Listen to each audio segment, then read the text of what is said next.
देखो उदाहरण नंबर देखेंगे हम लोग थर्ड चैप्टर नंबर 6 का आकृति 6.16 में। और आकृति हम नहीं बनाए हैं और क्वेश्चन में आकृति गिवन है तो हम आकृति बना दे रहे हैं कि आकृति एक दिया हुआ है P Q R और इस आकृति में कुछ बात मेंशन है, गिवन है कि ये एंगल के इक्वल, ये एंगल के इक्वल है।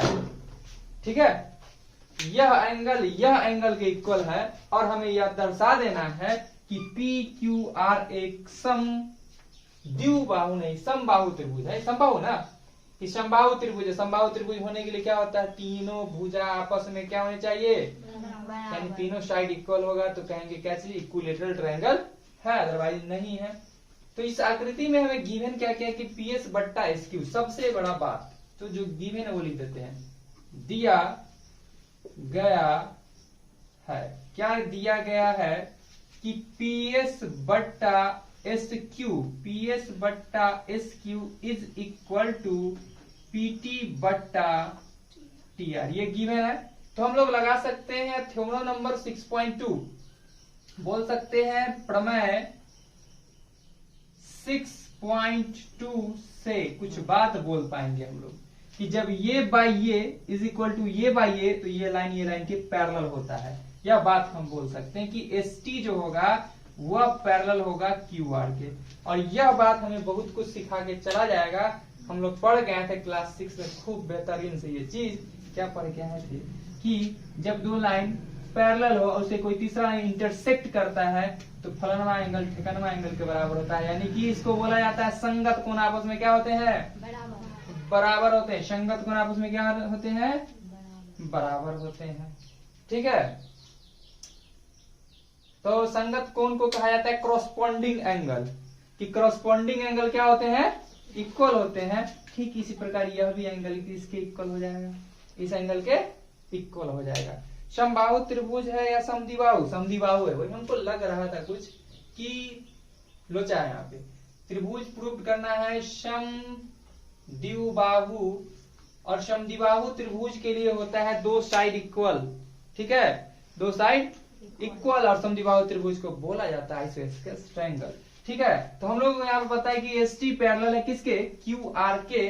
तो हम बोल सकते हैं क्या कि एंगल एस जो होगा वह बराबर होगा एंगल क्यू के।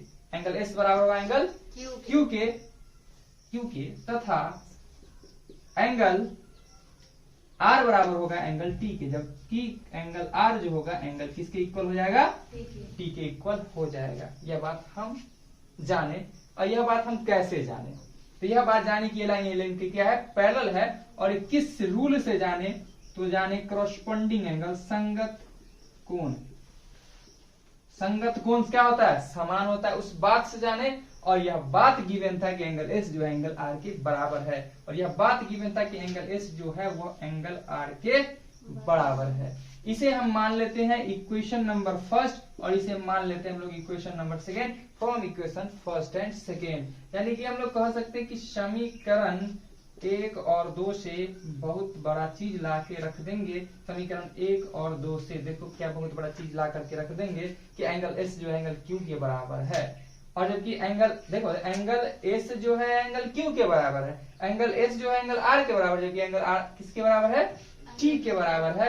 यानी एंगल क्यू और एंगल आर आपस में इक्वल होंगे, क्योंकि हमें रिक्वायरमेंट ही था कि ये एंगल जब बराबर ला देंगे तो हम लोग ये बात जानते हैं कि इक्वल एंगल के अपोजिट साइड इक्वल होते हैं, और बात बन गया है। ठीक है, तो हम लोग देख पाए कि एंगल एस जो है एंगल क्यू के बराबर है, जबकि एंगल एस जो है एंगल आर के बराबर, जबकि एंगल आर टी के बराबर है। सभी का संबंध, अगर सभी का रिलेशन देखेंगे तो हम बोलेंगे क्या चीज, एंगल जो है क्यू वह जो है वह एंगल आर के इक्वल है। एंगल क्यू जो है एंगल आर के भी इक्वल होगा ना। उतना बड़ा नहीं जाएंगे ज्यादा। तो देखो यहाँ पर एंगल एस जो है एंगल क्यू के इक्वल है, और एंगल एस एंगल आर के भी इक्वल है, यानी आपस में क्यू और आर इक्वल होंगे। ठीक है ना, ये बात पता चल गया है।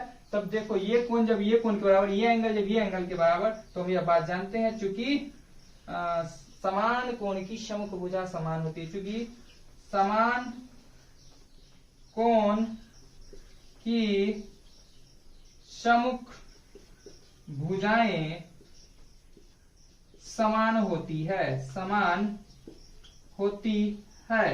यानी कि इक्वल एंगल के अपोजिट एंगल जो होते हैं, इक्वल एंगल के अपोजिट साइड जो होते हैं क्या होते हैं, इक्वल होते हैं। तो जब अपोजिट साइड इक्वल होंगे तो एंगल क्यू के सामने का साइड क्या है, पी आर जो है वह इक्वल होगा आर के सामने का क्या है, पी क्यू के। किसके इक्वल होगा, पी क्यू के। अब हमें पता चल चुका है ये साइड जब ये साइड के बराबर था कैसा ट्रायंगल होगा, सिंपल सा बात है। कैसा ट्रायंगल होगा, तो समद्विबाहु, क्योंकि दो भुजा बराबर, यानी ऐसे कैसे ट्रायंगल होगा। तो हम बोल सकते हैं अतः पी क्यू आर एक समद्विबाहु त्रिभुज है, समद्विबाहु त्रिभुज है। जो बात हमें प्रूव्ड करना था ये बात प्रूव्ड होता है। चलो इसको कर लो अब नोट।